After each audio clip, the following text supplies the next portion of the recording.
এই দৃশ্যটি সিরিয়ালের একটি গুরুত্বপূর্ণ মুহূর্ত, যেখানে গৌরিমার নাচ কাহিনীর মোড় ঘুরিয়ে দেয়। তিনি মঞ্চে উঠে একটি আবেগঘন পরিবেশনা করেন, যা দর্শকদের মুগ্ধ করে।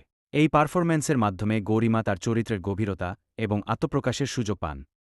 রোশনাই ধারাবাহিক সিরিয়ালে আজকে আমরা দেখব যে রোশনাই ধীরে ধীরে সিঁড়ি বেয়ে উঠে আসছে। তার চোখে বিস্ময়, মুখে ক্লান্তি। উপরে একটি ঝলমলে নাচের স্টুডিও, ভিতরে গৌরিমা নাচছে, পাশে সুরঙ্গমা ও আরণ্যক দাঁড়িয়ে আছে। রোশনাই বলে, এত সুন্দর জায়গা, আর এই মেয়ে, যেন আয়নার সামনে দাঁড়িয়ে আছি। হঠাৎ পিছন থেকে রঞ্জন প্রসাদ এসে রোশনাইয়ের পাশে দাঁড়ায়।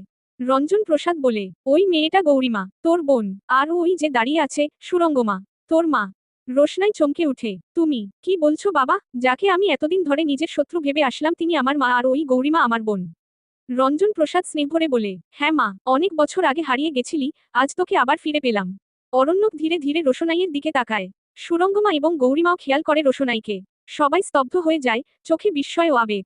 রোশনাই বলে, আজ যখন নাচের মঞ্চে উঠলাম, শুধু নাচ না, আমার সবকিছু ফিরে পেলাম, আমার পরিবার, আমার পরিচয়, আর নিজেকে। কিন্তু এটা চিরস্থায়ী নয়। আরণ্যক মনে মনে বলছে, সবাই বলে, আলো শুধু পথ দেখায়। কিন্তু আজ আজ আমি বুঝলাম, আলো কখনো কখনো মানুষকেও দেখায়। মানুষটাকে, কোথা থেকে এসেছে, বা কিসের আশায় তাকিয়ে আছে আমার দিকে, এসব জানার প্রয়োজন পড়ে না। শুধু সেই চোখের গভীরে ডুবে যেতে ইচ্ছে করে। রোশনাই, নামটাও যেন আলোয় গড়া। তাকে দেখে মনে হলো, আমি যেন বহু বছর ধরে তাকে খুঁজছিলাম, অথচ জানতামই না।